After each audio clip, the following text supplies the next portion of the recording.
62편 다윗의 시. 하나님은 오직 한 분이시니 그분 말씀하실 때까지 기다리리라. 내게 필요한 모든 것 그분에게서 오니 어찌 기다리지 않으랴. 그분은 내 발밑에 견고한 바위, 내 영혼이 숨쉴 공간, 난공불락의 성체이시니 내가 평생토록 든든하다. 너희는 언제까지 나에게 달려들려느냐? 언제까지 불량배들과 어울려 배회하려느냐? 너희에게 아무것도 아니요 썩은 마루청이, 벌레 먹은 삭가래 같은 나를, 산을 무너뜨리겠다는 허망한 계획을 도모하나 개미 뚝에 불과한 너희, 멋진 말을 늘어놓아도 축복마다 저주의 악취가 풍기는구나. 하나님은 오직 한 분이시니 그분 말씀하실 때까지 기다리리라. 내게 필요한 모든 것 그분에게서 오니 어찌 기다리지 않으랴. 그분은 내 발밑에 견고한 바위, 내 영혼이 숨쉴 공간, 난공불락의 성체이시니 내가 평생토록 든든하다. 나의 도움과 영광 하나님 안에 있으니 하나님은 굳센 바위, 안전한 항구. 백성들아, 온전히 그분을 신뢰하여라. 그분께 너희 목숨을 걸어라. 하나님만이 너희 피난처이시다. 남자는 한낱 연기, 여자는 한낱 신기루일 뿐. 그 둘을 합해도 아무것도 아니니 2 곱하기 0은 결국 0일 뿐. 뜻밖의 횡재를 하더라도 거기에 너무 마음 쓰지 마라. 하나님께서 딱 잘라 하신 이 말씀 내가 얼마나 자주 들었던가. 능력은 오직 하나님께로부터 온다. 주 하나님, 주께는 자애가 가득합니다. 날마다 우리가 수고한 것에 합당한 대가를 지불해 주십니다.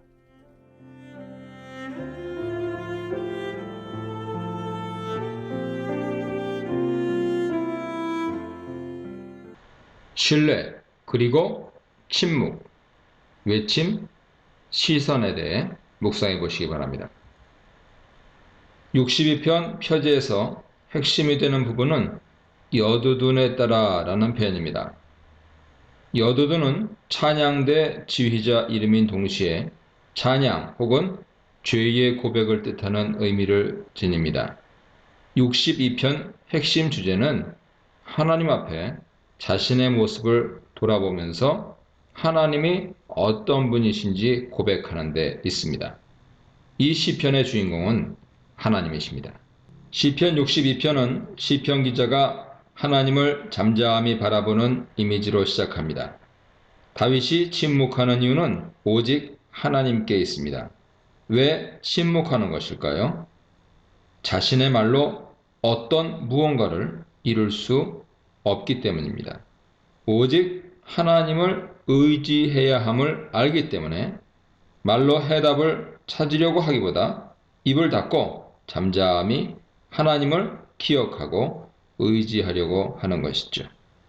1절 하반절에 이렇게 침묵하는 이유가 바로 구원이 하나님께로부터 나오는 줄 알기 때문이라고 고백하는데, 이 사실이 우리가 침묵하면서 하나님을 바라보아야 하는 당위성을 설명해 줍니다. 2절에서는 이러한 하나님을 반석, 구원, 요새로 표현합니다. 1절에 구원이라는 표현이 2절에서는 반석, 구원, 요새로 확장된 것이죠. 이로써 하나님은 우리가 의지할 만한 분이심을 강조합니다. 그러므로 하나님을 의지하는 자는 크게 흔들리지 않습니다. 3, 4절은 하나님을 의지하지 않는 악인들의 모습을 실제적으로 묘사합니다. 악인들은 사람을 죽이려고 공격하며 높은 자리에서 떨어뜨려 자신이 이익을 보려고 거짓과 저주를 일삼습니다. 겉보기에는 축복을 말하는 것 같으나 속으로는 저주를 말하고 있죠. 3, 4절에 묘사된 악인의 특징은 잘못된 말을 일삼는다는 것입니다. 의인은 입을 굳게 다물고 하나님 앞에서 침묵하나 악인들은 잘못된 말을 마구 뱉어내죠. 하나님을 의지하는 자의 모습이 어떠해야 하는지 알려주는 부분입니다. 5절로 7절은 앞서 등장한 1, 2절의 모습과 같은 내용을 전달하고 있습니다. 침묵하면서 하나님을 기억해야 함을 말합니다. 그런데 5절 하반절은 1절 하반절과 유사하지만 한 부분이 다릅니다. 1절 하반절은 구원이 하나님께로부터 나온다고 했는데 5절 하반절은 소망이 하나님께로부터 나온다고 말합니다. 즉 5절은 소망을 강조하고 있습니다. 소망은 하나님을 신뢰하기 때문에 어려움을 견딜 수 있게 하는 힘이 되지요.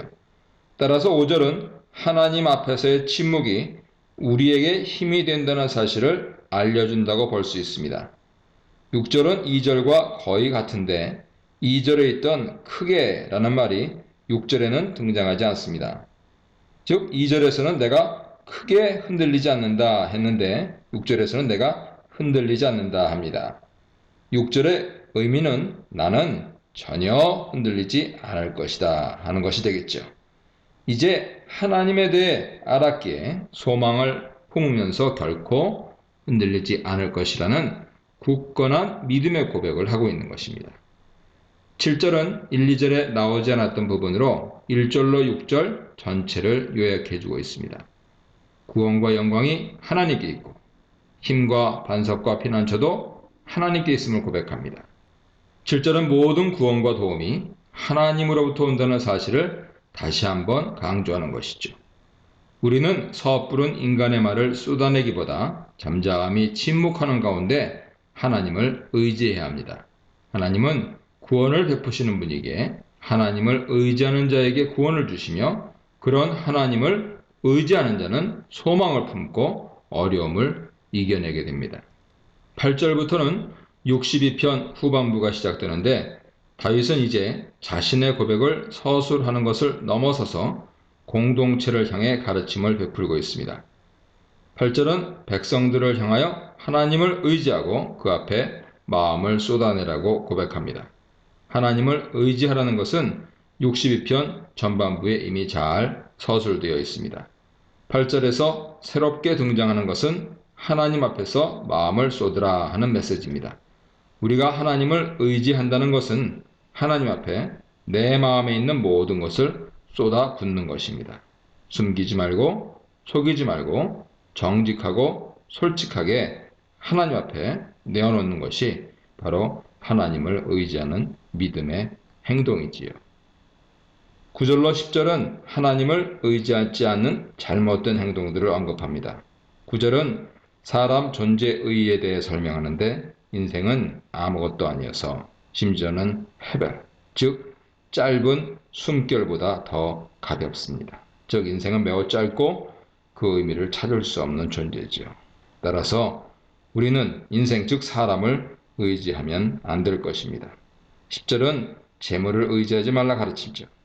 포악을 행하여 다른 이들의 것을 탈취해서 번성하게 될 가능성에 마음을 두지 말라는 것입니다. 재물을 의지하는 것은 하나님을 의지하는 것이 아닙니다. 10절로 12절에서 다윗은 우리가 하나님만을 의지해야 하며 인생이나 재물을 의지해서는 안 되는 이유를 정확하게 알려줍니다. 11절에서 12절은 히브리시의 독특한 시적 기법인 N+1 기법을 사용합니다.